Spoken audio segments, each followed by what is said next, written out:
And good evening, ladies and gentlemen. Welcome to another episode of Talk with Antonio, and I am your host, Antonio.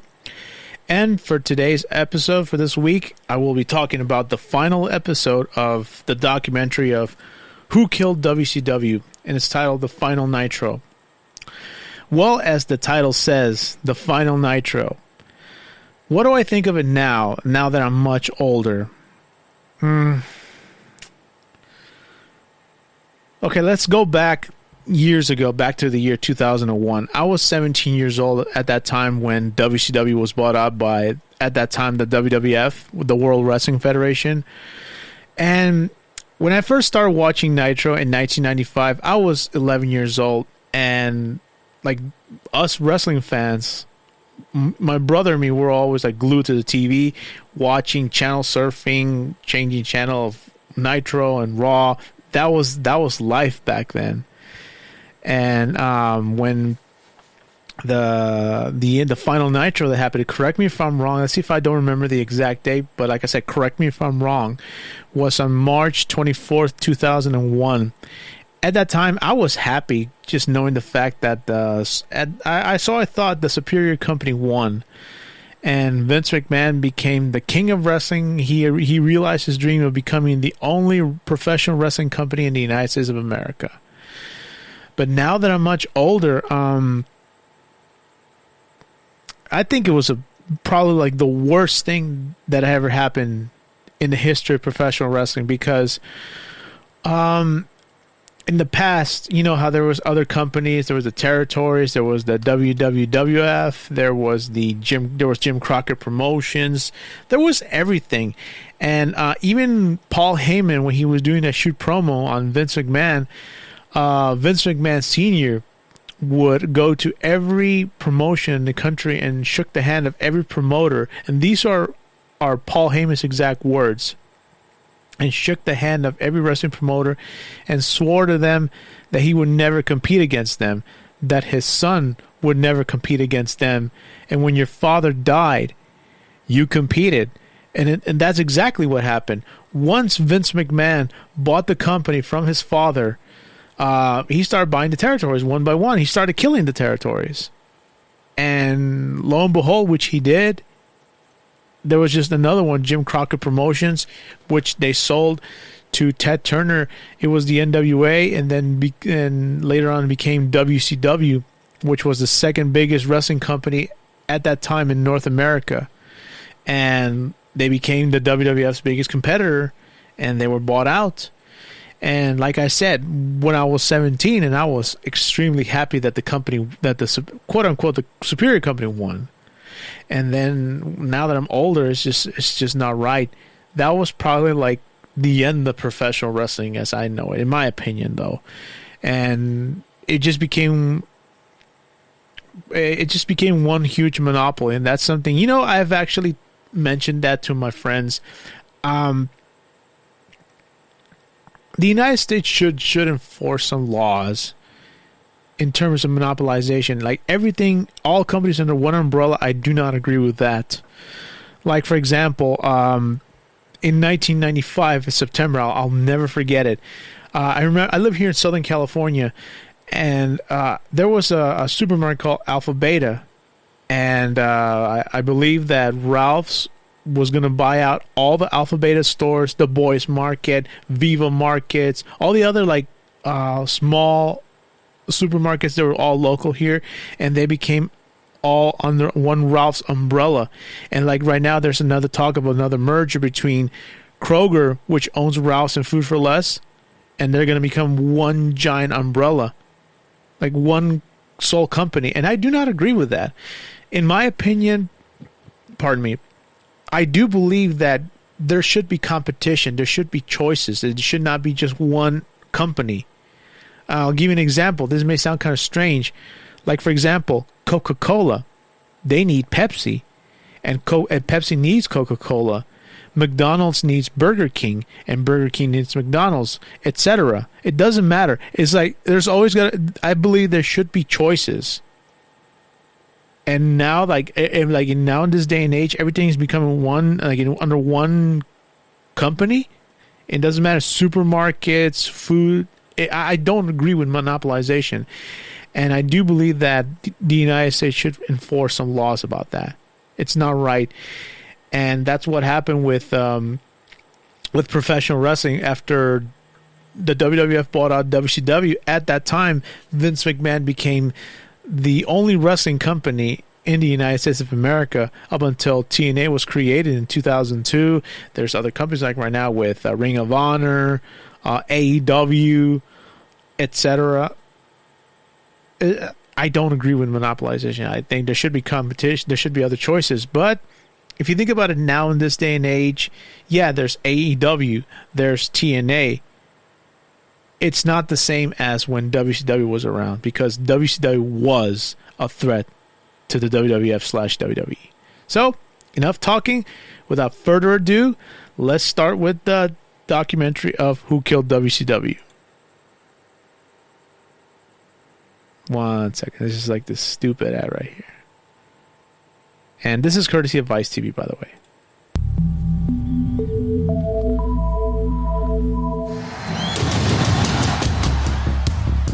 WCW is about to dominate the globe in professional wrestling. 10 million people in the United States were zeroed in on professional wrestling. We were the #1 cable-rated show. For almost 2 years, mind-blowing. And when something gets too big too fast, shit's going to hit the fan at some point, and it did. Little by little, we just fell. We already knew that we were running thin. It is so good to be king. He cared more about ratings than he cared about advertising dollars. It was a shit show. Vince Russo was just another idiot. He was there to lead to our ultimate demise. Kiss my ass! I was done. It was over. I could have cared less. No doubt in my mind, Bischoff was responsible for a little of this. Another nail in the coffin of a company that was rapidly dying at that time. I don't control that shit. I go out and I do my job. My check didn't change. It was the easiest money I ever made in my career. Like, they got what? Hey. When guys got those kind of agendas, thinking about themselves, that's pretty much when the ship started to go down. This is some up shit. You ain't in Kansas anymore. You cannot sweep this under the rug. Television show. The real reason men commit lies.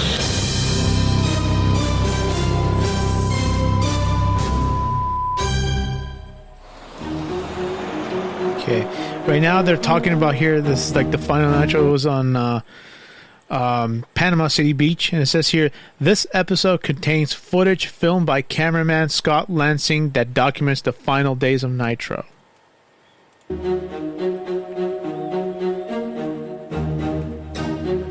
It has never been seen by the public eye until now. You see like the crew there, they're all building, says WCW Nitro. Then there's what's his name, Dustin Rhodes, better known as Goldust, and they asked him, "Do you believe that WCW is coming to an end?" Coming to an end? It is at an end. It didn't feel like a family anymore. It felt like everybody was out for themselves, and it seemed like the blood was in the water and the sharks were coming to get it. I think everybody just didn't know what was happening. We were still hearing the rumors that we were just going to shut the doors. So I think at that point, everybody was just really unsettled. It's easy to lose sight of how lucky we are to be part of That's the late Chris Hopefully Canyon. it ain't over. WCW wrestling is so important to me. And there's just that one guy at Turner, I think, just doesn't think wrestling's cool and whatever. It's Jimmy Yang. for millions of people. I think Turner finally started looking into the books and said, we got to pull the plug on this.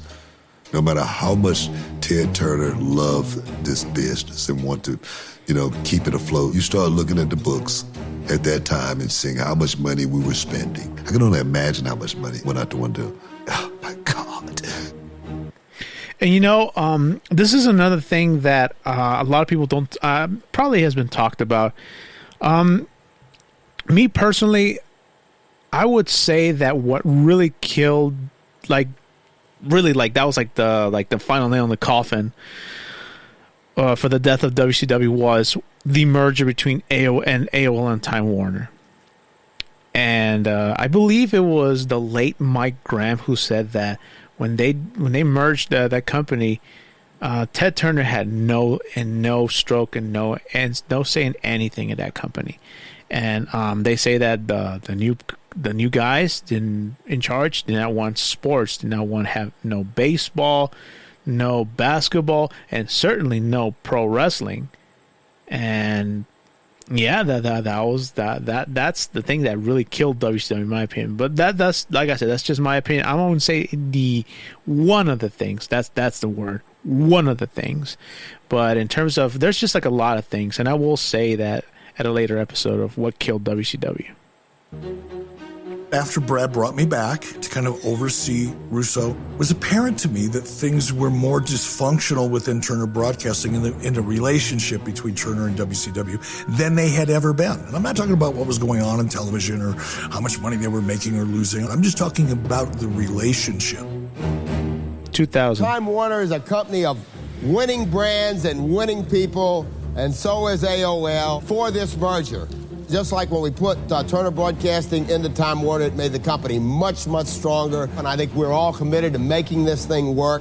AOL was absolutely ubiquitous at that time in terms of, in the public consciousness, the company introduced many people to the concept of logging onto the internet for the very first time.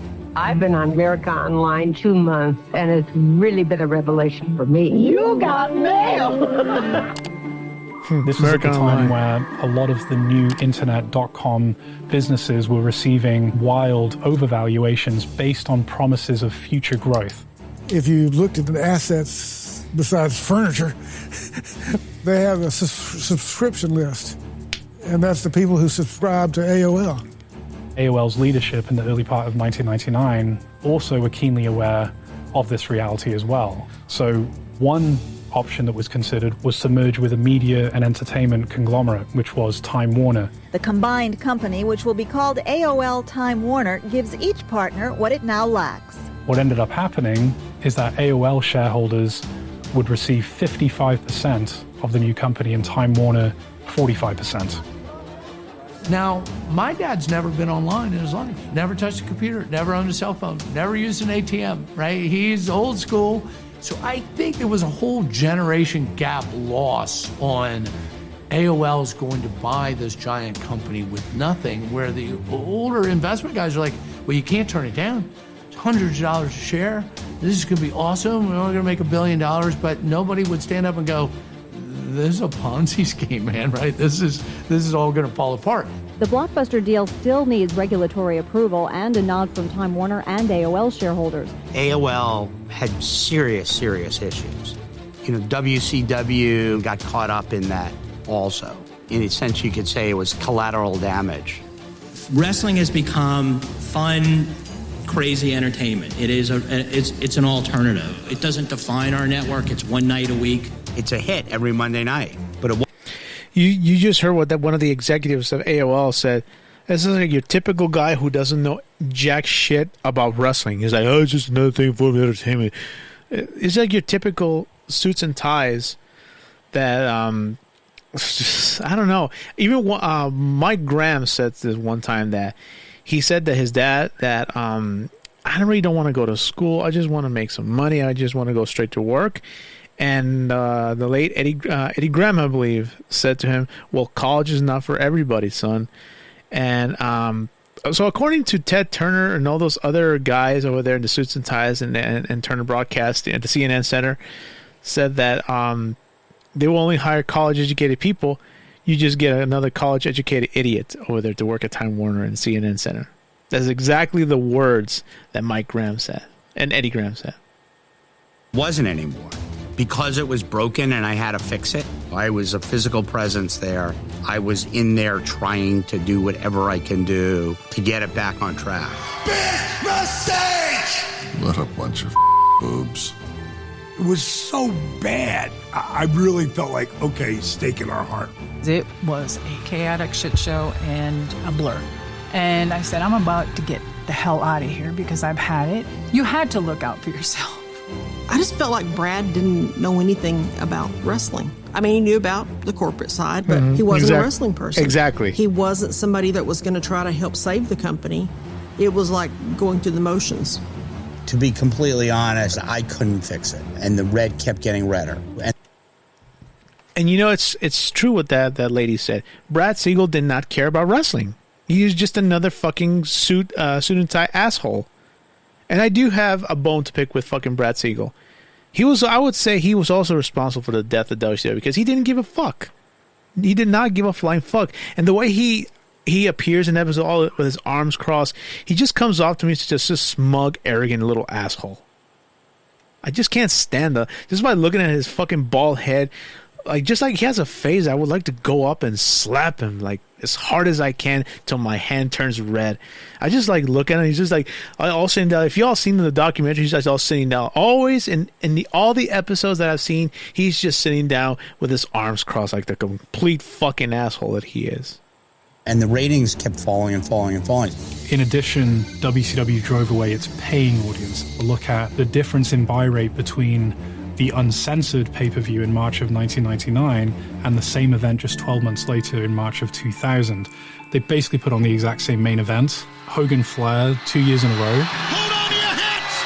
1, 2, 3! In March of 99, the uncensored pay-per-view enticed some 325,000 viewers to purchase the event, but just 12 months later, only 60,000 people were willing to purchase the 2000 version of WCW Uncensored. That represents a drop of 81%. Wow. That's a lot. The narrative is at the end of 2000, WCW had losses of around $62 million. That's the narrative. And I think that there probably is a grain of truth to that. But what people don't understand is the why. Professional wrestling is very different when you're a company like Time Warner, AOL. A lot of answering to shareholders that have expectations on a monthly and quarterly basis. I think there was a lot of debt from other divisions in the company that could be allocated legally, but allocated as losses against WCW because everybody knew it was going to be written off as a loss anyway. The bullshit internal transfers that people tried to park all their trash on our books while we were getting hurt. It was clear to me at that point that Turner Broadcasting didn't want anything to do with WCW. And I said to Brad specifically, I said, Brad, why don't you let me explore selling WCW while it still has some value? Because the velocity at which WCW was losing ground at that particular time was pretty dramatic. And that's where Eric Bischoff and a group of investors got together called Fusient Media Ventures. They're going to talk about that here in a little bit. And they wanted to buy WCW, and they just, at that time, they had the idea of it was still going to be on TNT and TBS. And if I do remember correctly, in the Monday Night War DVD that came out in 2004, and they focused, like the main focus on that documentary was Eric Bischoff. Yeah, they interview other guys, especially like people like Gerald Briscoe. And she's like, he was just like your typical yes man, Vince McMahon. Like, we'll beat the crap out of you. We're gonna roll us, watch you roll over and die. I just could not stand that guy. Fuck him. And but in the documentary, he says that when they removed WCW like out of like from TNT and TBS, Eric Bischoff said to a degree in the documentary that WCW was nothing more worth more than $20. And I was like, whoa, that's fucking low. But yeah, that's what happened. So this is where I think they're going to talk about Eric Bischoff and a group of investors called Fusient Media Ventures, and let's see if they talk about it right here. Brad kind of chuckled at me, and he said, Eric, you know this company. We don't sell anything. We buy things. So I just let it go. Fast forward. Good evening. Today we announced that the Federal Communications Commission has approved the merger of America Online and Time Warner Inc. Big mistake. So the merger was announced on January 11th, 2000, finalized on January 11th, 2001. There had actually been a lot of financial experts who had been predicting the imminent demise of AOL for quite some time. Keep in mind that throughout the year 2000, a number of significant things happened. We had the dot-com recession, right? We had a number of these internet companies that were going to be the darlings of the future that went belly up, which affected AOL in a serious way. Its stock price dropped by 50%, which of course creates a huge pressure to look closely at which divisions are profitable and which are registering huge losses. That put WCW even more in the crosshairs. There were a lot of executives at very senior levels. The only person standing in front of them was Ted Turner. The merger happens. Ted becomes vice chairman. You know, he was excited about that at first. And, you know, you have an office in New York, you know, I've made it. Well, no, your name made it. Your businesses made it. Or they didn't want to even hear at the board meetings from him. Ted Turner was no longer a challenge. Ted Turner was regulated to the corner and didn't have a voice or vote in his own company. Wow. Yeah. You know, that's something that I have talked about this with my mother. My mom has her own little own business. Good for her. I like, and people who own businesses, have their little small business, they're flourishing. Good for them. People like that I admire a lot. And you know, it's funny that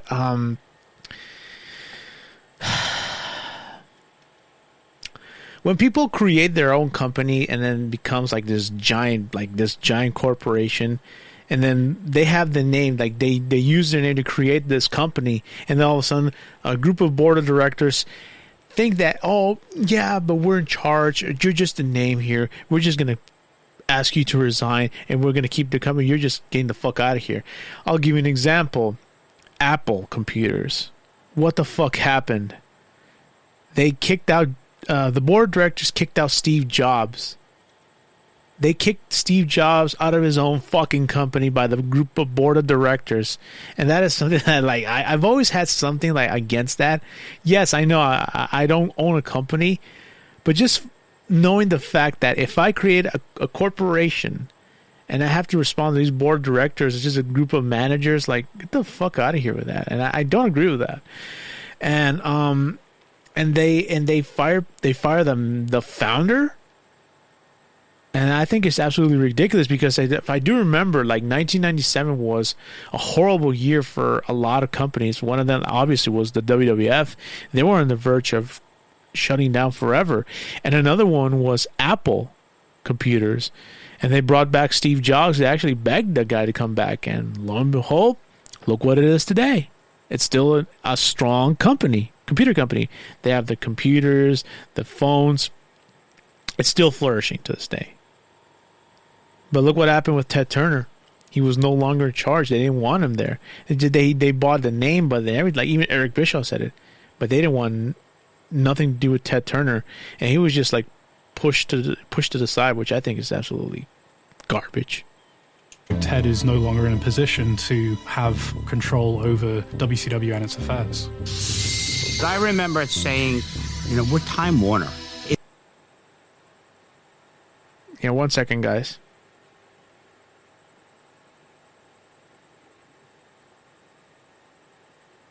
Caring for an older adult. Yeah, sorry about that, guys. Yeah, it's just like this stupid thing. Yeah, I know. This is live. I know. Yeah, this is live.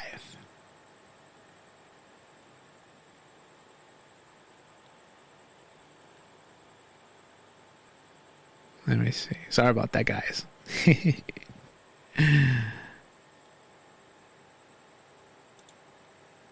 Okay, hold on. Let me see where I left off.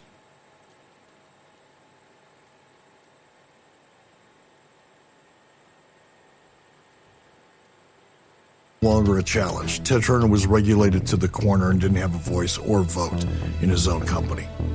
Ted is no longer in a position to have control over WCW and its affairs. I remember saying, you know, we're Time Warner. Is it that important to own a wrestling company that's losing money, bleeding massively, has lost money every year of its existence except for 1 or 2 years? Is that really what Time Warner needs to own? Typical I Brad don't think Siegel. we need this. Fuck you, Brad Siegel. Oh my God! Like the words that come out of his mouth, I do believe that I would just want to fucking slap him in the face, just like, I don't need this in my portfolio. It's like, Just by the way he's sitting down all fucking smug and shit. I don't know. It's just, oh man, it's painful, just watching what happened to WCW. It went out of business. Like WWE owns like the trademark. They own everything, and yet they just don't want. There's always been talks about they should how they revived ECW, and we all know what happened there. Here you go. Oh, let me ask you, Eric. A couple months ago, you brought up the idea of selling WCW. Do you think you could find a buyer? And I immediately said, sure.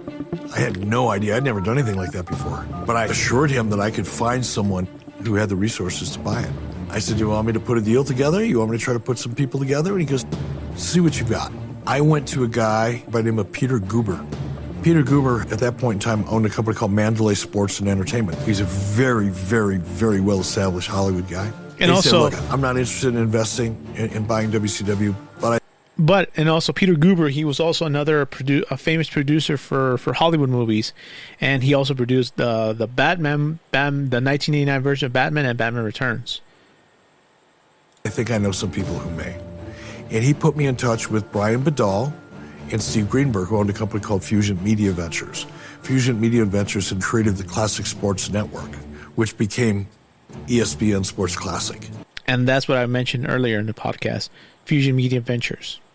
Brian and Steve understood media. They had great connections in New York on Wall Street, and we hit it off and started the process. I called Brad back, said, okay, I got the investment. Fusient Media funded the initial round with $5 million of their own, and then went out and raised $62 million in the market. I felt like I was capable with the financial resources and the right partners with me, that there was potential for WCW. The professional wrestling genre as a whole is indestructible. It's just a matter of the company being in the right hands. Eric was invested in trying to keep WCW alive and moving, so it was very exciting when the opportunity came up to buy it. And it wasn't surprising that he went 100% all in and just gave it all he had. We had come up with a loose plan of what we were going to do once the deal was consummated. For example, went out to Las Vegas. We met with Hard Rock, and they were planning on building a entertainment theater on top of one of their parking garages that would hold about 3,500 people. So we started to negotiate the opportunity for kind of a full-time location, producing our shows in front of a live audience in Las Vegas every Monday night. And one of the... Now that I'm listening to Eric Bischoff, I think that could have worked. Look what happened with TNA when they went to Universal Studios Florida. They were producing the show every week, TNA Impact at that time on Fox Sports, and they were producing it on live television with a live audience. That was actually a very, very good idea by Eric Bischoff. I mean, Eric Bischoff is a very smart man. To a degree, yeah. I'll say that. Initial thoughts we had is let's bring WCW back with this pay-per-view called The Big Bang. I do remember hearing about that because 2001, I'll never forget the pay-per-views that they released. I think that the first one in January was called WCW Sin. That's what replaced Sold Out. And I forget what was that. I think Super Brawl, I believe, was in February. I forgot what number it was. And that's what they're going to release for the May 6, 2001 pay-per-view called the creation new WCW called The Big Bang. I mean, now that I'm looking at it, if that would have happened, I think I would have been very excited to see that pay-per-view. But look what happens. So on January 11th, 2001, it appears that Fusient Media Ventures has purchased the company. The figure that was reported at the time of the apparent sale to Fusient was $67 million. Wow. There's a lot of exuberance about, once again, this being now the turning point. Now we've got the new owners in play now. Eric Bischoff's back in his position. This is where we're off to the races. It says here that the rumors the sale of WCW are now true. A WCW press release yesterday announced agreement with Fusient Media Ventures, a company headed by Brian Badal and Steven Greenberg, to form later to sold Classic Sports Network to ESPN to purchase the organization for Ted Turner Broadcasting System. Eric Bischoff will be the new president of WCW. Fusient Media Ventures invests in high-potential media properties and obviously felt this was the time to enter into the wrestling business. That's what it says on the article right here. Now Eric Bischoff's back in his position. This is where we're off to the races. The new goal is 100 weeks in a row, and that's kind of what's in the future for WCW. We always looked at this as a partnership between us and Eric. You know, we certainly aren't buying this because we think it should just stay number 2. We won't be satisfied until this thing is number 1 again, and our goal this time is 100 weeks, not 96 weeks in a row. I was excited. I thought, okay, great. This is going to open a new door. We're going to continue to go on like we are. I think we were going to see a smarter, newer, more refreshed version of Eric. He looked really gung-ho to make this work. Turner Broadcasting guaranteed us our time slot on Monday night and Thursday night. So our job was then to produce the show, find the advertisers, and turn the show profitable. I remember that being part of the deal. And I like that as part of the deal. Knowing that you've got that slot, then being able to calculate what the advertising value of that's going to be is critical. So it was a fait accompli as far as we were concerned. And we were scheduled to close that deal. And on March the 6th, Jamie... But it says here that Warner Brothers Kellner takes charge of Turner Cable Networks. Jamie Kellner is announced as the new CEO of Turner Broadcasting. Jamie Kellner is someone whose reputation certainly preceded him in the television business. He's credited with having a huge influence over the growth of the Fox network and then actually becoming a founding partner of the WB network. And upon being appointed to the role, his initial comments to the press were that, I'm paraphrasing, this is a great company full of great people. I'm going to try not to mess things up. I'm going to tweak it. Yeah, sure. Jamie Kellner was one of the best television executives in the business, but Jamie hated wrestling. Another fucker. He hated it, didn't get it, didn't want anything to do with it. It was a pain in the ass, and we were losing so much money all the time that I think I made the suggestion to sell WCW. I don't know if it came from me or somebody suggested it and I latched onto it, and Jamie was like, yep, get rid of this as fast as you can. I don't want anything to do with it. Typical. March 16th, Brad Siegel sends out a memo advising WCW employees there's going to be a period of hiatus. Then just a few days later, actually there's not going to be a hiatus, but the programming is being cancelled after a 29-day hiatus. Brad Siegel sends out... I don't want anything to do with it. March... This is what it says here. From Brad Siegel to Greg Prince. This is a memo right here. It says here, in early January, we told you about an agreement that we had reached to sell WCW and its related assets.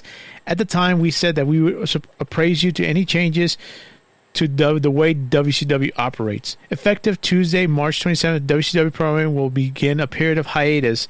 During this hiatus, it says here that WCW will review its programming plans. Let me see. It's just like alarm. It just says that they just go into a hiatus.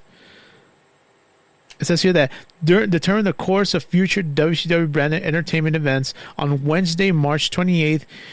Please plan to attend an all-staff meeting at 10 a.m. at the power plant at which we're going to be selling. It says here that Turner Broadcasting Body Plan to Body Slam Pro Wrestling. Hiatus, but the programming is being cancelled. It says here that the executives at Kellner, in consultation with the president of Turner Entertainment, Brad Siegel, had decided that wrestling should be canceled sooner rather than later. So both of these fucking cocksuckers, Jamie Kellner and Brad Siegel, are the ones who wanted WCW out of Turner Broadcasting. After a 29-year run on the Turner networks. And that leads us to an episode of Monday Nitro in the midst of all of this chaos that has to occur in Gainesville, Florida that Monday evening. It says here that Eric Bischoff, let me see. Eric Bischoff has a major announcement. Of all of this chaos that has to occur in Gainesville, Florida that Monday evening. Many of you may know that for the past 6 months I've been working with a group of people whose goal it was and is to acquire World Championship Wrestling. But recently we've hit a couple roadblocks that may be, in fact, brick walls. And while it is still in my power, I want to do something befitting what could be very well the last night of wrestling on the Turner Networks. That being said, I'll see you all in Panama City next Monday night. Wow. Like, you could see the look of shock on Ric Flair there, and even, what's his name, Scott Steiner. But like, I just paused this video right now, and the look of Ric Flair, he's like, it's genuine shock. He's like, what the fuck? And you could hear, like, what Eric Bischoff was announcing, the people in the audience were like, you were like, what the fuck? But, like, just like the look, I'm looking at Ric Flair's face right now, it's just like, oh man, it's shocking. Let me see. The last night of wrestling on the Turner Networks. That being said, I'll see you all in Panama City next Monday night, the Night of Champions. Incredible! We were just getting ready to close, and I got a call from Brian Badal, and Brian said, Eric, it's done. I said, congratulations, Brian. He said, no, you don't understand. It's done. The deal is over. It's off the table. We were rounding third, heading for home, and there was no warning whatsoever. It came completely out of the blue. Jamie Kellner, he was the head dog, and he looked at the WCW deal. It contemplated us having at least a couple of years of 2 hours of prime time on Monday night, 2 hours of prime time on Thursday night. And Kellner didn't want that beachfront property to be dedicated to wrestling content. He wanted that primetime schedule for other programming. The cold, hard truth is that he wanted that. It says here that a TBS spokesperson, Jim Wise said, basically, we've decided that professional wrestling in its current incarnation is not consistent with the upscale brands schedule we built at TNT and TBS. Typical. For other programming. The cold, hard truth says here, therefore, we will not be carrying it. Truth is that WCW was completely reliant on television. So much so, in fact, that Eric Bischoff famously quipped that without television, the company was worth $20, if anything. So at that point, when you take the television distribution off the table, you're taking 90% of the revenue out of the equation. The deal was not worth it to us. It effectively killed the deal. I was devastated. I don't blame him. What am I doing here? What is... Stu, Snyder, ready, go, action. Growing up, I loved wrestling. Yeah, you can tell. I lived in New York. It says here that this Stu Snyder, former executive vice president, Turner Home Entertainment. And just like, look at the difference between fucking Kellner and fucking Siegel. Fuck those two bitches. And look, Stu Snyder, you could just listen to it. He's like, that's a different type of cat right there. Growing up, I loved wrestling. I lived in New York. So I remember going to Madison Square Garden once a month. Bruno Sammartino, Ivan Putski, Gorilla Monsoon, George the Animal Steel. I can go on. I enjoyed it. I loved it. It's a core element of my childhood. I joined Turner Broadcasting in 1993. My responsibility was to come on board and head up a unit called Turner Home Entertainment. And then I left, did a few other things, including becoming the president and chief operating officer of WWF Entertainment. The first thing I was looking to do was to keep growing the core business, to look for new opportunities for the company. I continue to read about... It says here that only 3 years ago, WCW's Nitro and Thunder telecasts were among the most popular programming on cable television. But WCW's inability to develop new talent and mismanagement by its front office, combined with a WWF resurgence, helped lead to a reported 60 million losses last year. Oh, man. What was happening at WCW. I kept reading about the behind-the-scenes angst going on there. The ratings weren't improving. What's going to happen here? Are they going to stick with this? Are they not going to stick with it? And what I recall is picking up the phone and calling Brad and, just checking in, first of all, because we've known each other for a long, long time. Keep reading about this stuff. Are you okay? And, he'd share with me some of the angst he was going through. I may have said something to the effect of, hey, look, if there's ever a reason to have a conversation, I think we might be interested. We were aware that there was another player. It didn't factor into anything. I didn't know their deal. I didn't know what they were offering. Didn't know nothing. Internally at WWF, we had made a decision and thought if we could do a transaction to acquire WCW, we were going to work really hard to get that done. And lo and behold, on he Friday, did. March 23rd, the WWF announces the unthinkable, that it has purchased its competition, WCW. You know, I'll never forget this. I remember that day. My dad always got up to take me to school that day, and I'll never forget. He was reading, because every morning he was always in the bathroom, just like reading the newspaper and all that stuff. And then when he got out, I was having breakfast. Pardon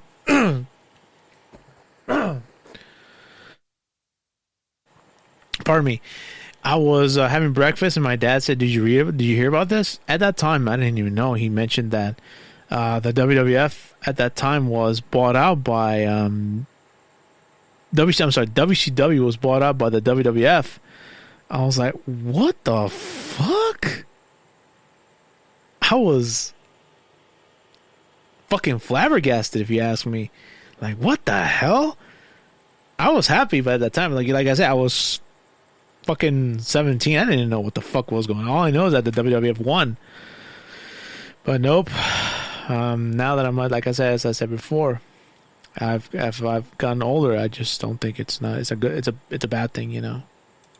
Fucking monopolization. And right now I'm just waiting for the ad to finish. And yeah.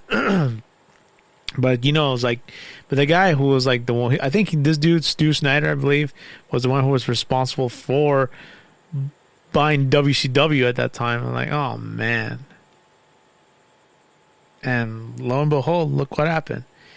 It happened, and like I knew Brad Siegel was like jumping for joy, just I want to get rid of this fucking shit, just like him and Jamie Kellner. Like, I don't get it. Typical two pieces of shit. I just fucking hate Jamie Kellner. He is good at what he does, but he doesn't know jack shit about wrestling. You know. Give me 1 second. Okay, this is the Final Nitro. They're putting out the ads in Panama City Beach, Florida. I'm sorry. I said March 24th. I apologize because, like I said, it's been a long time. It's March 26, 2001. On March 26th, 2001, the final episode of WCW Nitro is broadcast live from Panama City Beach, Florida. Oh, what is this for? Do a little documentary on the last 2 days of Nitro. Last 2 days. Jimmy Hart's there. Sting, Vader, Hulk Hogan. You can see Jimmy Hart's like tearing up there. Ric Flair's there. Fucking Jeff Jarrett. Billy Bam Bam Bigelow. What's going on tonight? Brother, I have a format right here in my back pocket. Holy shit. What is that all about? Panama City, Florida. Vince McMahon vignette. Wow. That's big time, brother. Here we go. In 5, 4. Like now they're showing the WCW logo, the old logo at that time where they replaced, which I'd never liked it. I'm not going to lie to you. You had Vince McMahon starting the show on camera. It's hard to overstate just how shocking that was at the time. It was. Imagine that. Me, Vince McMahon. Imagine that. Here I am on WCW television. How can that happen? Well, there's only one way. You see, it was just a matter of time before I, Vince McMahon, bought my competition. That's right. I own WCW. So therefore, in its final broadcast tonight on TNT, I have the opportunity to address what is the fate of WCW. Because the fate, the very fate of WCW is in my hands. And we thought we were coming to work like a regular day. And no one knew until that night. No one knew. We saw Vince come up on the trot. There's the Hurricane, the late Sean O'Hare, Lance Storm. No matter how you look at it at that point, no matter how it's spread, they win the war. When WWE acquired WCW, It felt like the end of an era. It was. It sucked. The 800-pound gorilla of the room had won. Had no idea what Vince would do with it. I didn't know if it was more advantageous for him to buy it and keep it afloat and then have the competition or destroy it. You know, okay, look, I'm no fan of Bill Goldberg, to be honest, but he did bring up some interesting points here because, okay, we all know that Vince McMahon hated WCW. He hated Ted Turner. It was like this rivalry that has been dated back years and years ago, because what's his name? Ted Turner said to Vince McMahon on a phone call, "Oh, I'm in the wrestling business," and Vince McMahon famously said, "Quote, congratulations, Ted. I'm in the sports entertainment business." Basically, so like to Vince McMahon, wrestling is such a dirty word, which is, what the fuck is that? Why would you call it World Wrestling Federation or World Wrestling Entertainment? It's wrestling. Like Vince McMahon, that aspect has always been like a fucking dumbass who's been also another old man who's out of touch. And Bill Goldberg says to a degree, like Vince McMahon just bought the competition because he just wanted to destroy it. Because he just wanted to own the WCW name, to say, put it on the shelf and say, this is my former competition. Fuck you. I won. So that's what Bill Goldberg was saying, which is something that I agree with him. So the fear of the unknown is pretty heavy. There was a lot of sadness and a lot of uncertainty who they were going to hire, who they were going to cut. We don't really know what's going on. People are happy and sad at the same time. They don't know why. I don't think you want my real feelings about it, because they ain't pretty. It was very emotional. I remember Dusty was there, so I was sticking pretty close to him. There were WWF signs up, which was really weird. You know, because there's always signs like on the dressing room doors, you know, wherever, and you were seeing WWF. I mean, it felt like a slap. I remember Shane McMahon coming in, and he had like a little brief meeting with everybody. He's like, they showed a video of Shane McMahon in the middle of a WCW ring. And there's been a famous story circling around that Shane McMahon did a meeting to like the group of wrestlers that they said there was Lex Luger was there, Buff Bagwell, I forget who the other ones, and Shane McMahon said that some people were going to get hired, some were going to get fired, and they all just let out like this nonchalant clap. And like right now they're showing Shane McMahon in the middle of the ring right there. Get told the company's been sold to the WWE. And tonight, everybody's going to find out about it. And a lot of guys were like, oh my God. When you see As I was seeing, you know, the wrestlers and performers backstage, you know, shoulders might have been slumped before they walked through the curtain. But then when they walked through, it's back to business as normal. And then when they came back after their match or segment or whatever, it's back to what's going on, what's going to happen. Let's not lose sight of the fact this is the last Nitro on the Turner Network, and we're going out with the bang. Scott Steiner and I, we had a conversation, and Scott goes, "But you know, what do you think they're going to do, man? What do you think they're going to do?" And I look at Scott and I go, "Bro, we was auditioning that night." But Booker T in the cover! Down goes the Warrior Blaster! Yes, he is! Oh, and he nailed it! And we was working that night, so we went out and we rocked it. He's got it! Look at it! Here it is! And 1, 2, could it be it? Yes, it is! Yes! Booker T! I didn't know I was going to win the world title that night. But then when I did find that out, I go, oh yeah, man. But you know, I've always liked Booker T. Yes, he has had some comments like don't agree with, but he's a very likable guy. And him and Scott Steiner always had banger matches. Like right now, the last match, they actually, and I just rewatched it not too long ago, him and Booker T versus Scott Steiner in the last Nitro. I enjoyed it. Now that I'm much older, I liked it back then. Now that I'm older, I actually enjoy it much more. They had banger matches. Booker T became the champion again. He was the WCW United States champion and the WCW champion. That's what he's called, the five-time WCW champion. Which it was good. I like Booker. He deserves all the accolades. I got a chip in the game. They got eyes on me, you know. So I was really excited. And you know, I would say that out of all the WCW talent that went to the WWF/WWE, Booker T is the only one that made it in that company, because all the other guys like Diamond Dallas Page, the late Chris Kanyon, I forget, were just fucking trashed. They were buried in the WWE, WWF. So Booker T, and to a degree, Shane Helms, Hurricane Shane Helms, made it in the WWE. But Booker T, out of the big names in WCW, Booker T was the only one that made it in the WWF/WWE. I was probably perhaps one of the only guys that was excited, though. I mean, it was sad, you know? It wasn't even sad, it was pathetic. Why? Because people actually showed up. That's their typical Kevin Nash. Hey, you guys want to be on the Titanic? Nah. Good. I'll sit and watch the thing sink from my house. And you know, it's like he was saying that because, number one, Kevin Nash was not signed directly to WCW. I don't know what the other like smaller talent was, but like the big stars, Scott Hall. I don't know about Scott Hall. Maybe Scott Hall to a degree at once upon a time. But Kevin Nash, Ric Flair, Bill Goldberg's, hell, I probably Sting. They all had contracts with AOL Time Warner, and that's the other reason why they didn't go to like these other ones. Go to WWE, and yeah, they were there.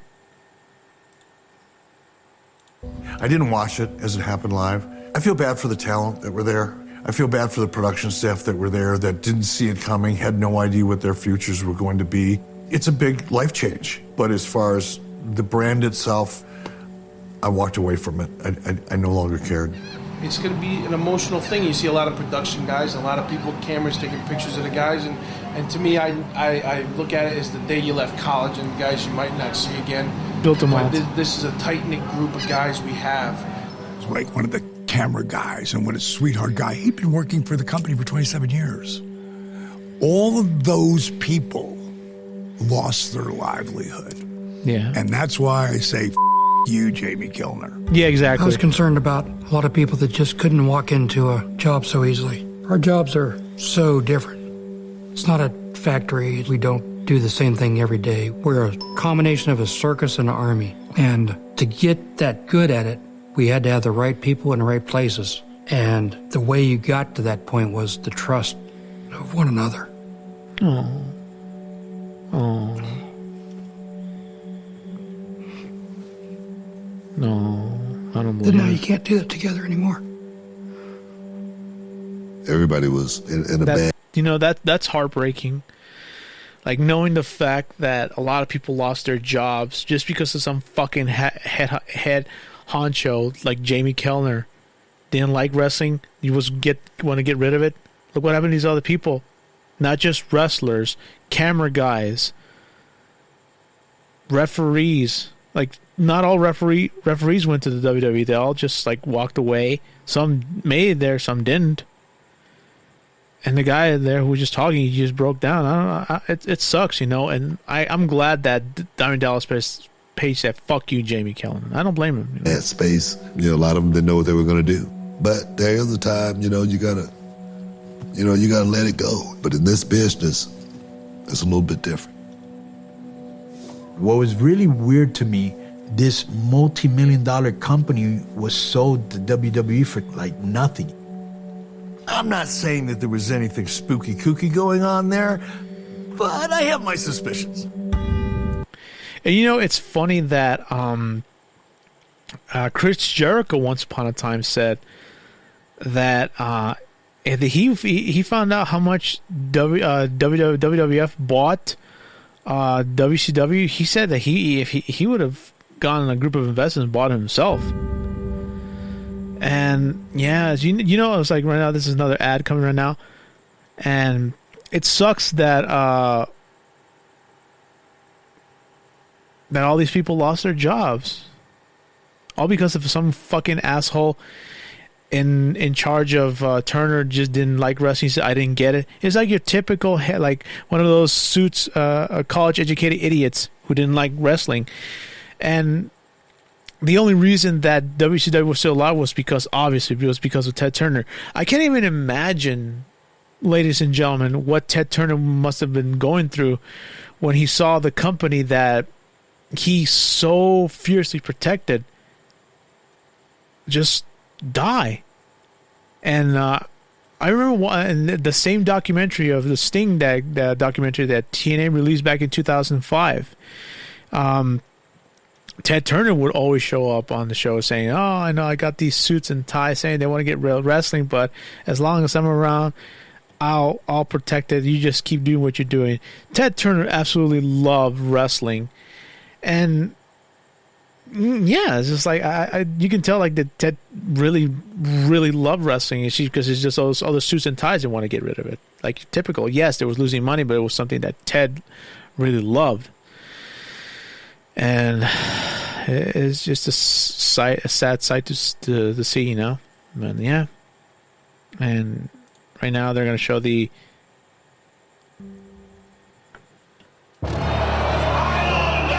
It says here. There's a sign, Vince, first XFL, now WCW, you're a dumbass.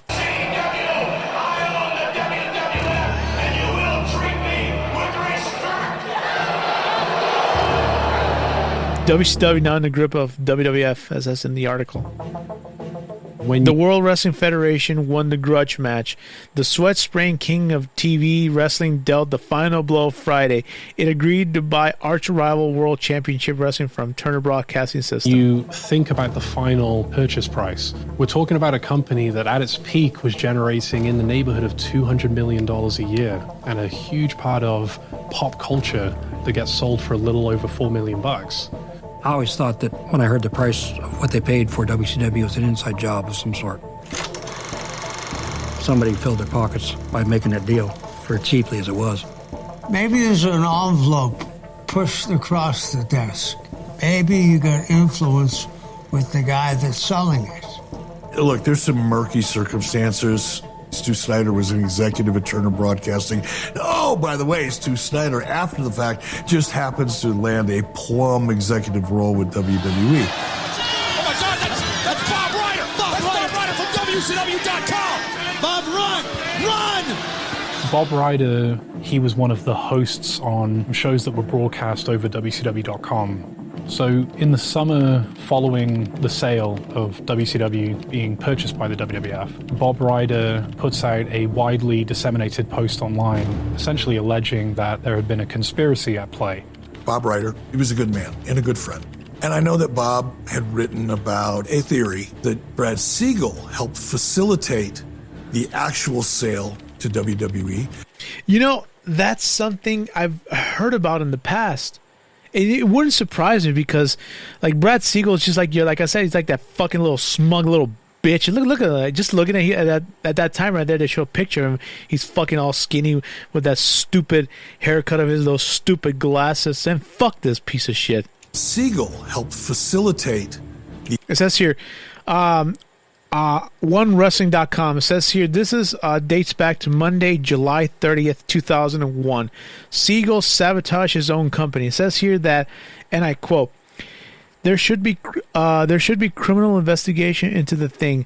Firing Siegel isn't good enough. His actions raise enough questions that the authorities should take a look at exactly how things went down. Siegel sabotaged his own company. Brad Siegel took steps to make sure the company was of no value to anyone except the WWF, while Fusient was still off negotiating in good faith. Siegel was contacting his friend Stu Snyder at the WWF to figure out what he needed to be done to make sure that the WWF let me see, because they're kind of like blurring it, got the deal. Stu Snyder, the top WWF executive who brokered the deal, were friends and co-workers when Snyder worked with Time Warner. It says here that it is widely believed that Siegel offered the job of WCW President Snyder to near the end of the Bush era. Now that Snyder turned it down and went to work with the WWF. It says here that when it became obvious that the only way the WWF could could get back in the hunt to buy WCW would be if their shows were canceled. That's exactly what Siegel made sure to happen. Siegel sabotaged his own company by convincing Kellner to cancel his shows. He did that after he made a call to Stu Snyder and found out the only way he could make a deal with the WWE was to cancel the shows. Once the shows were canceled, that narrowed the potential buyers to one. Sale to WWE. Says here, Siegel sabotaged his own company by convincing Kellner to cancel the shows. WWE by convincing Jamie Kellner to take the distribution of programming out of the deal. It wouldn't surprise me. Brad Siegel really didn't want WCW as a part of the Turner portfolio, and this was Brad Siegel's way of using Jamie Kellner to kill the deal.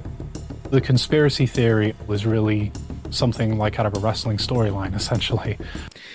Look, I'm not a believer in conspiracy theories, but if that were the case, it wouldn't surprise me, because you can tell, like, Brad Siegel is like he just did not want wrestling on its portfolio.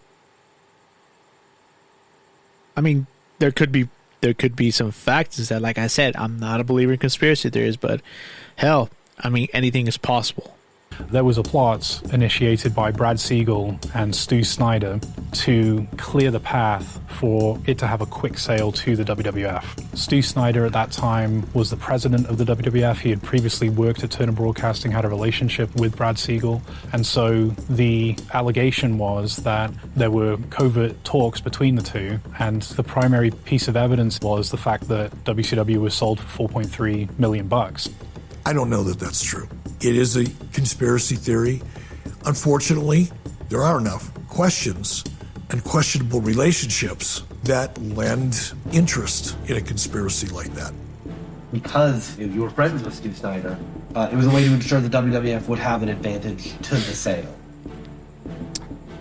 No. Well, first of all, we've known each other our entire careers. I mean, the fact that Stu Snyder was running WWE and was a likely buyer for WCW is purely coincidence. Nah. Did you have any advanced knowledge that the Fusient deal was going to fall through? No. Simple as that. I don't think so, because he says no, but he's smiling. He kind of knew. I think Stu Snyder's lying. My understanding is that Brad reported up to Jamie Kellner, and that Jamie made the decision to said, "I don't want it on our air," and canceled it. If you think about how serious these particular allegations are and the fact that they would lead to potential SEC violations and have serious professional and personal consequences for all people involved, it's quite the audacious plot, given the high-profile nature of the people that we're talking about and what they stood to lose if eventually they would be convicted essentially of corporate espionage. I'm not saying I'm 100% convinced that Stu Snyder was part of an orchestration to make sure WCW got sold for nickels on the dollar. I'm not suggesting that I know that. It says here that were that sale to happen, WWF owner Vince McMahon would have a virtual monopoly on the grappling industry in the United States and Canada. McMahon would inherit the contracts of WCW superstars like Bill Goldberg, Sting, and Diamond Dallas Page, making it almost impossible for a startup company to provide serious competition. Okay, that right there, he didn't do that. When Vince McMahon did the Invasion storyline in that year in 2001, it could have been one of the greatest storylines of all time. The Invasion, like WCW wrestlers invading WWF. When in reality, that was not true, because they only brought in like what's his name, Booker T, Buff Bagwell, all these other small guys, but they didn't bring like the big name stars. They didn't bring in Kevin Nash. They didn't bring in Bill Goldberg. They didn't bring in Sting. They didn't bring in they didn't even bring in Ric Flair. And Ric Flair appeared on WWF television on Monday Night Raw the night after at Survivor Series 2001. After the night after, he re-debuted on WWF television right after the Invasion storyline ended. So it's just like They didn't. Vince McMahon didn't bring none of these big stars. That could, if they had Vince McMahon bought out the contracts, which I think it would have been a huge chunk of money. Had Vince McMahon would have brought in Bill Goldberg, Sting, and Diamond Dallas. Oh yeah, he brought in Diamond Dallas Page. I'm sorry, I forgot. It's just like my mind right now is about one complete blur. But he didn't. If he would have brought in Bill Goldberg, Sting, and Kevin Nash during the Invasion storyline, that would have been fucking awesome. But lo and behold, it never happened. I don't believe in the number of coincidences that surround this entire situation. I'm just not buying it. I understand gossip. I understand rumor. But it's easy to sit on the sidelines and not really understand the economics of the businesses to say what something is worth. If there was a deal out there worth $60 million, I can guarantee you, as I'm sitting here today, the Turner executives would have made a deal.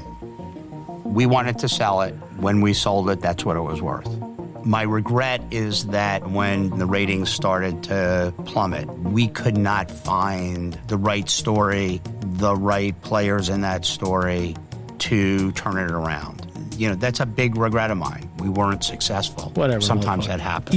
Eat a dick. You can't Brad always Siegel. be successful. Eat a dick. I Brad feel Siegel. a responsibility for it because I clearly was not the person to do it. I didn't know the business and the story well enough to write it myself. I'm not a writer.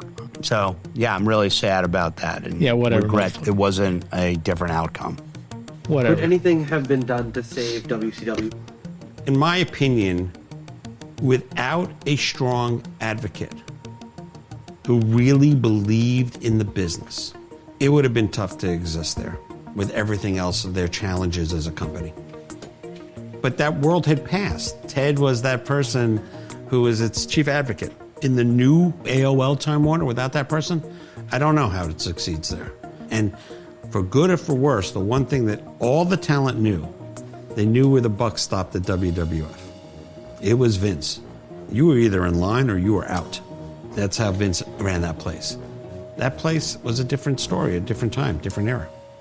So unless you had somebody like that who could go, this is the way it's going to run, and I have the support of corporate to leave it alone and let me do my thing, I think it would have been challenging. It's been proven that it was challenging. Oh, Stu Snyder there. But you know, it's I don't know.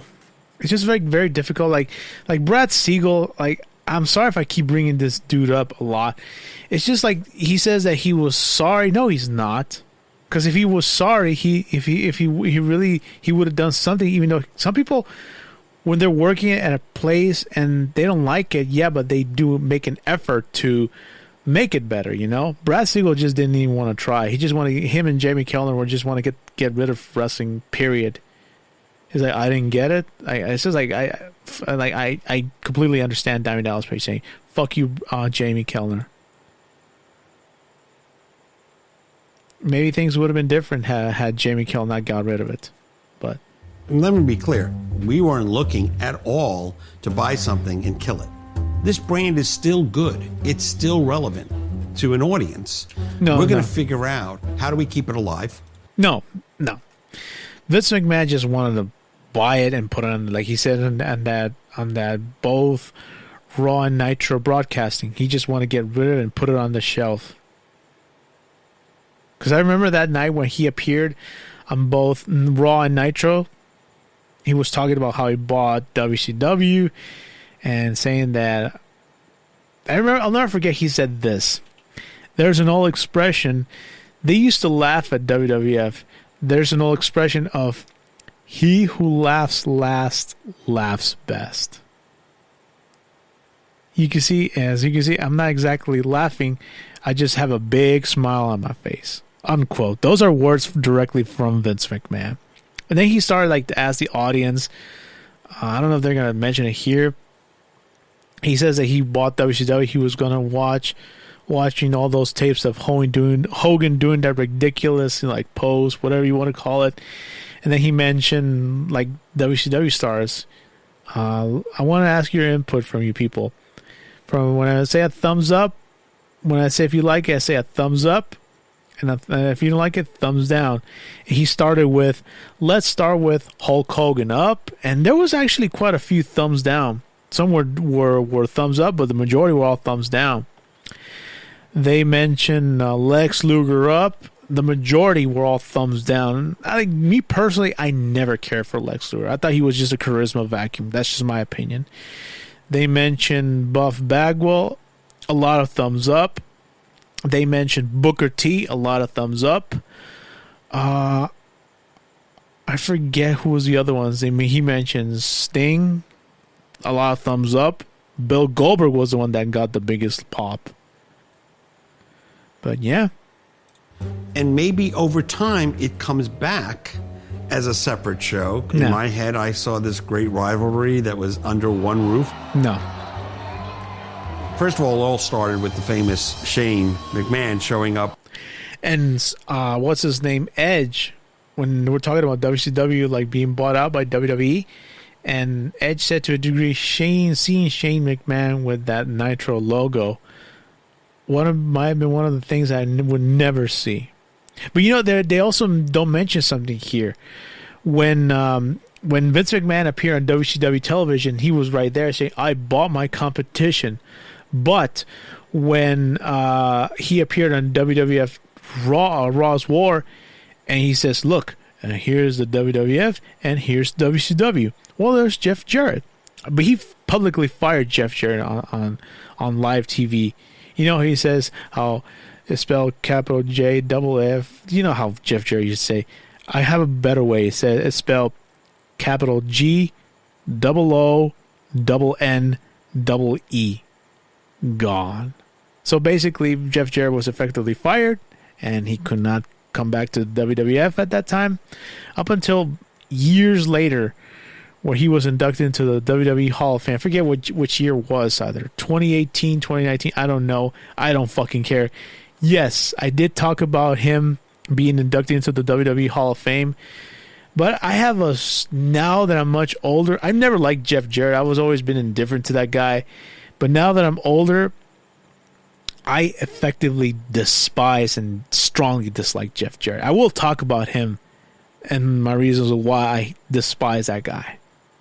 On WCW on Nitro and proclaiming, the storyline of up on WCW on Nitro and proclaiming, the man showing up on WCW on Nitro. When Shane McMahon gets into the ring, at WCW ring, someone throws a plastic cup at his face. And proclaiming, the storyline of basically Vince was going to buy WCW, but he snagged it out from him. That's right. I now own WCW. I remember sitting down in my hotel room and writing down all the wrestlers who I had hoped to wrestle. Goldberg, Sting, Savage, everybody in the NWO. It's like I remember writing everybody down and going to Vince and saying, hey, this might be a good idea. What about this guy and this guy and this guy and this guy? Let's bring them in. There was so much speculation as to how it would all work. What people don't realize is that when WWE acquired WCW, the assets of WCW, the contracts weren't really part of the equation. It wasn't like all of the talent that was under contract automatically came to WWF, at least not the big names that mattered. That's what I talked about. Some of those people had quite a bit of time left under contracts, and they were going to get paid anyway. I knew that at the time guys were getting 50 cents on the dollar on their existing contracts, and that was not happening with me. I'm not going to give in. I'm not going to do it. So if I had to sit out for 3 years, I sat out for 3 years. Not everybody wanted to go to work for WWE. You didn't have Sting. You didn't have Lex Luger. You didn't have Goldberg. What do you really have? Okay, but he forgot to mention Booker T, though.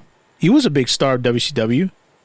He probably didn't believe in him, though, but he did have a point. Like, nobody didn't want to go to WWE. They didn't bring in Sting.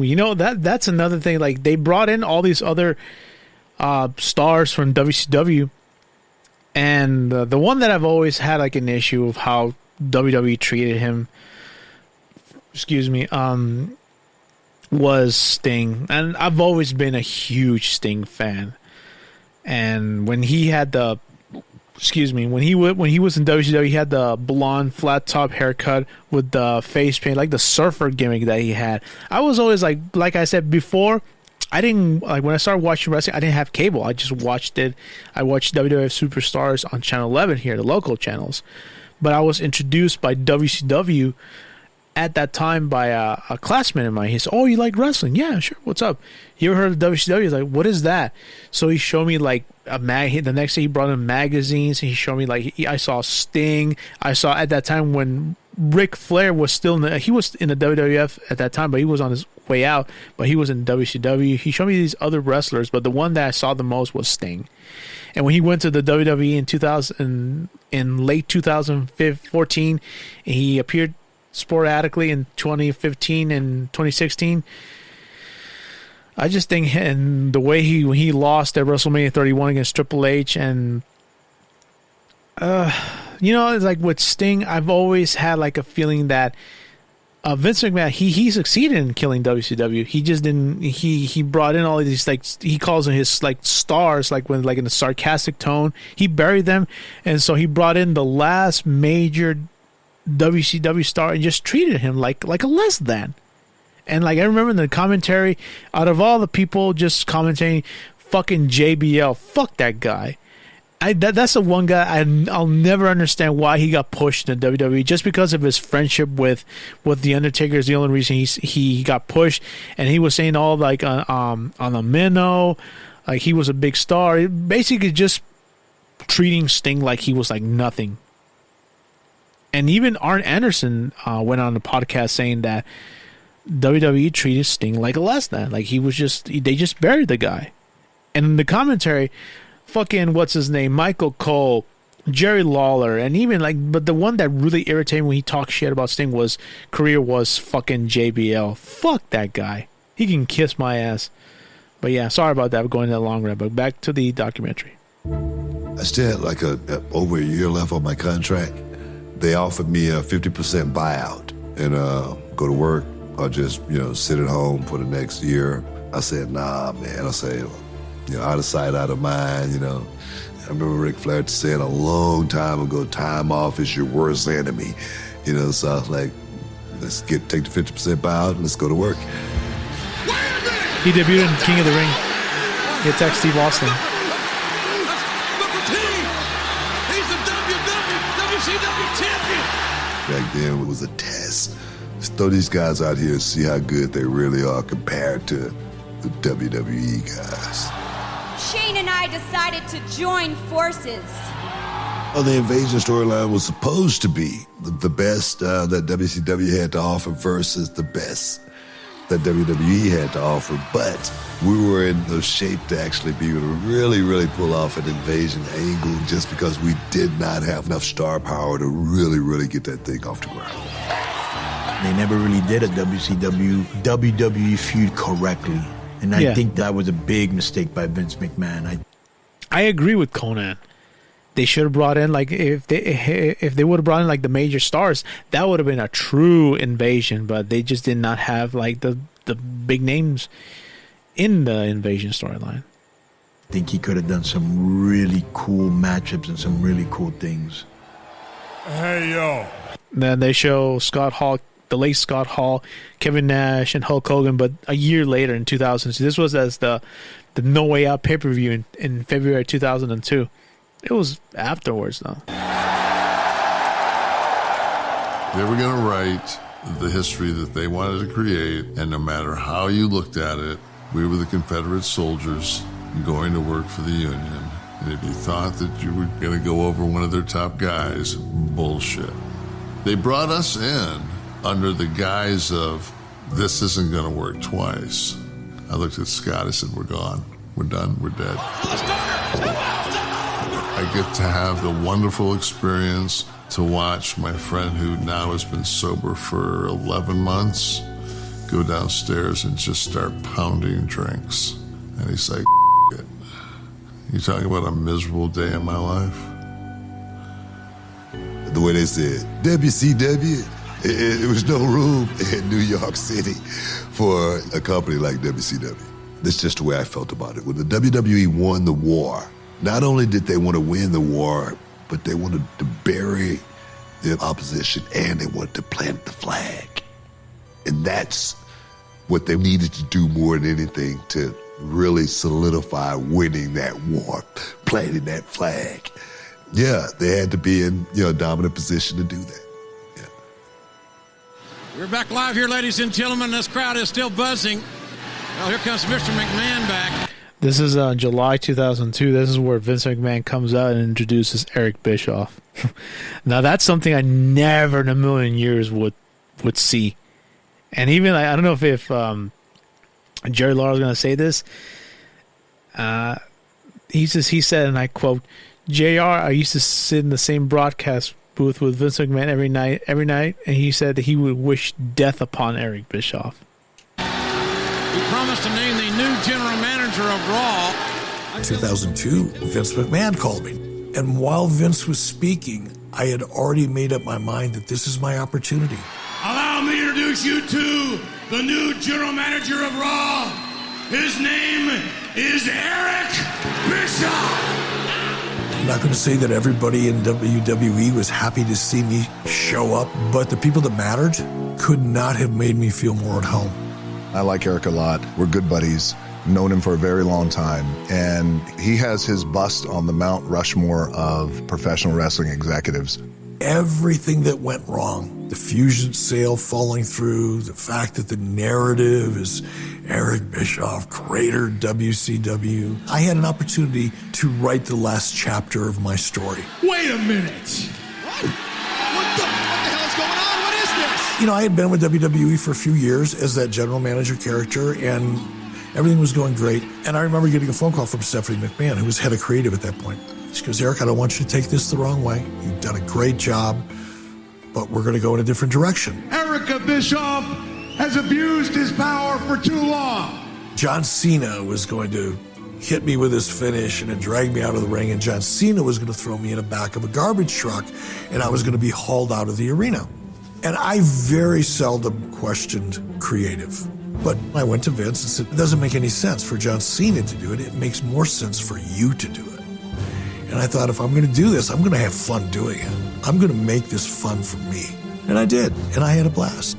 And I got to live a dream and rewrite my own chapter. And I loved it, every minute of it. There's not a second of it that I regret.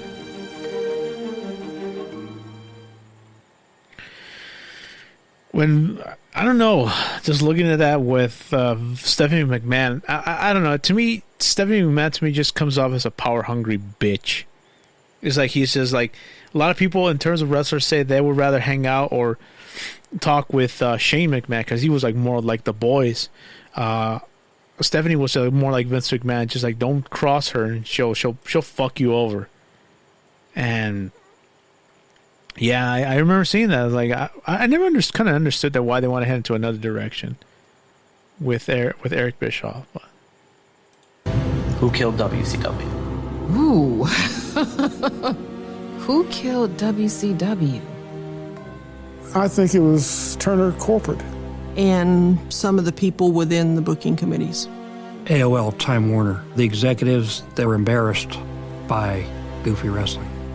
The guys in Turner that didn't want us and didn't like us, and the top guys not letting the mid-card guys interact with them. WCW killed itself. The Fuck cast you. of characters that was WCW Fuck killed you, WCW. Brad Siegel. Eat a bag of It dicks. didn't function as a team any longer. It functioned fuck yourself. as a Shut the bunch fuck of self-seeking Eat a dick. individuals. I've never seen anybody that was that high up in the food chain take less responsibility. This is what killed WCW. They were fighting within themselves. They were eating their own. For once, I agree with Kevin Nash. He was pointing at fucking Brad Siegel, little piece of shit. And right now, this is Medusa. The Wolves.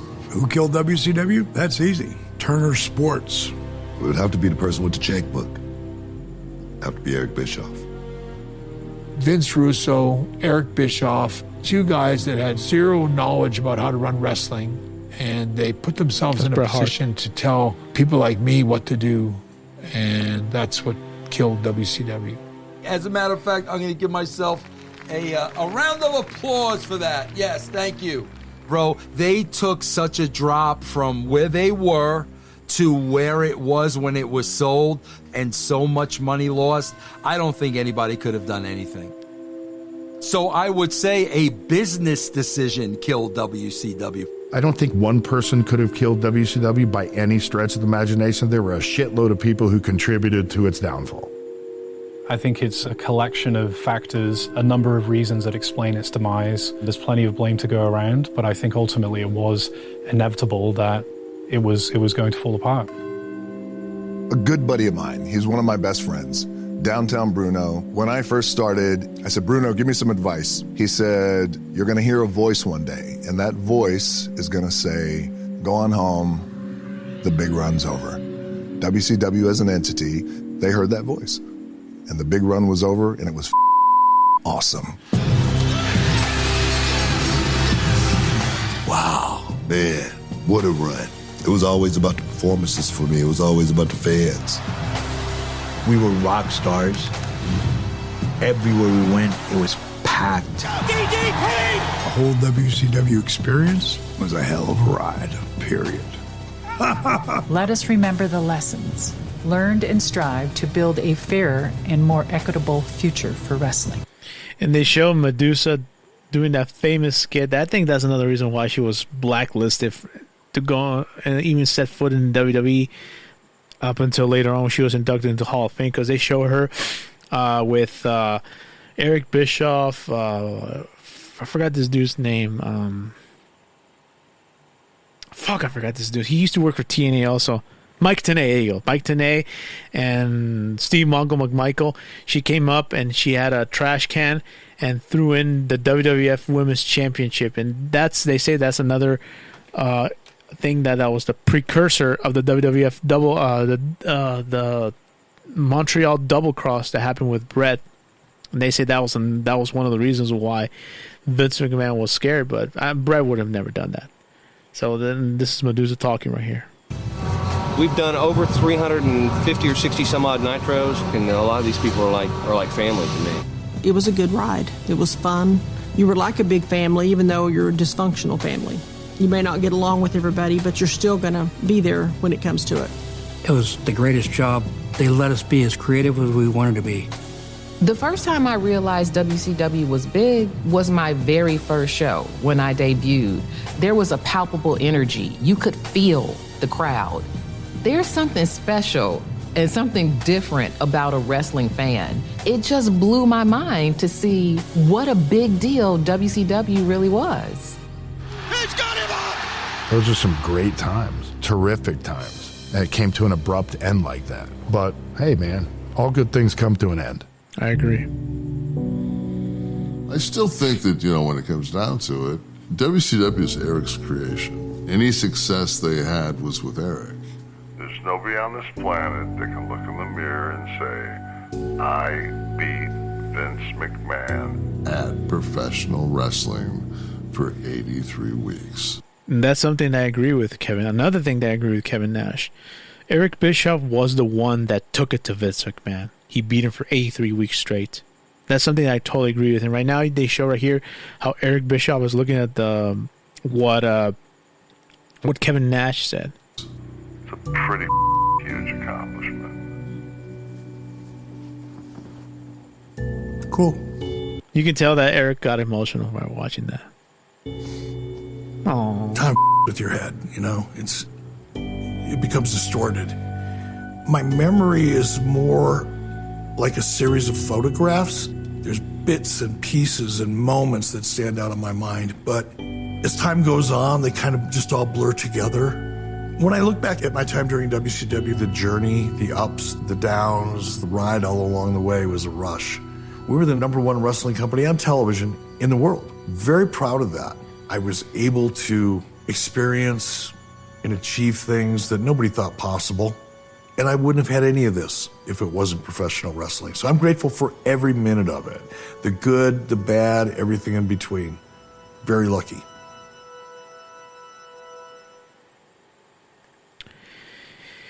And that is the end of the episode of the documentary of the Final Nitro. So, but I don't know if I mentioned this in my other, last episode, episode 3 on the New Blood. or any of the Streak is Over, or any in the documentary, they show all these other wrestlers from WCW, but the one that's very absent was Chris Jericho. I don't know if maybe it's because he's with AEW or just WWE just doesn't want nothing to do with him, but he was part of the Monday Night Wars, and they didn't show nothing of him. Nothing. Which is very weird to me if you ask me. So in conclusion of who killed WCW, I don't know, this may sound like a little bit, I'm going to be biased in my point of view of this documentary. Booker T said Eric Bischoff. Kevin Nash said Brad Siegel. Other people say Brad Siegel and Jamie Kellner, because you can see how Diamond Dallas Page said "fuck you, Jamie Kellner." Me personally, another one said the Turner Corporate, when the merger happened between AOL and Time Warner. Me personally, I would say that it was just a combination of things that killed WCW. But I would say to a degree, correct me if I'm wrong, I would say Hulk Hogan was part of it, because of this motherfucker was like leeching off like all the money that he was making and all the creative control, like, and also the talent of they didn't, like, the older guys, the top guys did not want to give other, like, the mid cards to become main event stars, like Conan said. And I remember this one. That's the reason why Chris Jericho left WCW to go to the WWF and debuted in August of 1999, and he became a major player in the WWF at that time. And I do remember when what's his name, Chris Jericho was about to do a storyline with Bill Goldberg, and he created like that. He was the WCW World Television Champion, and I remember hearing about this in another show called Tony Pizza Guy. He talked about this. He says that he created like a skit. Terry Taylor pitched it to him, and he did it. And he was about to be Goldberg. He fought a match where he didn't even show up. It lasted about 3 minutes, but he says that it did create enough a crowd response to the story. People wanted to see it, and he says the golden rule of professional wrestling is give the fans what they want. And Chris Jericho was taunting the biggest star of the company, which was Bill Goldberg at that time, and he did the comedy skit. And Bill Goldberg went up to him and says that he didn't want to do it. He kept pressing to Chris Jericho to stop. And also, this was Chris Jericho's opportunity to see if he could shine. He could be a draw as a main eventer in WCW, and he was doing it. But unfortunately, Bill Goldberg went to Eric Bischoff and wanted the storyline killed, and Chris Jericho was devastated. And he created the whole route. And also, he created another way to insult, like throw a pot shot was, what's his name? Chris Jericho created JPS, Jericho Personal Security. It was a guy named of a truck driver who used to drive for WCW by the name of Ralphus, and he was with Jericho, kind of like a bodyguard, guardish, you could say, when Chris Jericho left. And Ralphus was just floundering around with Norman Smiley, just like a comedy skit. But I'll never forget this, that to me, when Chris Jericho did that, a lot of fans speculated that was Chris Jericho's way of directly insulting WCW's Kevin Nash. He, along with the NWO, had been holding down WCW's younger talents. So that's why when Vince Russo came in, he said that Vince Russo said it. The Chris Benoits, the Dean Malenkos, all these other guys that were asking him to push them, and also Booker T. And Vince Russo did. Once Vince Russo was fired for the first ever booking, they put in Kevin Sullivan. They brought back the same old heads all over again, and that's where people were like, fuck this guy. And so to me, a combination of things, killed WCW. There's always going to be a finger pointing. A lot of people are going to say, like I said, even I'm biased, like Hogan, Turner Corporate, they all had it. Like I said, they all had agendas. So it was to me, it was a combination of things that killed WCW. And sad, it's sad, and also I would say Brad Siegel and Jamie Kellner also, I would say, were like the main reasons that WCW died. And even Kevin Nash said this is a guy who won't accept responsibility for what happened to WCW. So, well, that about wraps up for this week's podcast. And let me say that it was an awesome documentary, but it was sad watching it at the same time. You saw a lot of people who lost their jobs, and one guy just started crying, and even Eric Bischoff got emotional with what Kevin Nash said. So I would say I love the documentary. I would give Dwayne "The Rock" Johnson and Danny Garcia kudos in producing this awesome documentary. This is like from a non-biased WWE point of view, because if it would have been produced by WWE, it would have been a different story, because you know how WWE just every documentary they release, it's always like a bias, like a negative point of view, like basically just trashing. And this documentary was just a non-biased point of view. So that about wraps up for this week's podcast. And if you want to leave a comment on my YouTube page, click subscribe and like below, and let me know what you guys think. So thank you so much for listening, and have a great evening, guys. Bye-bye.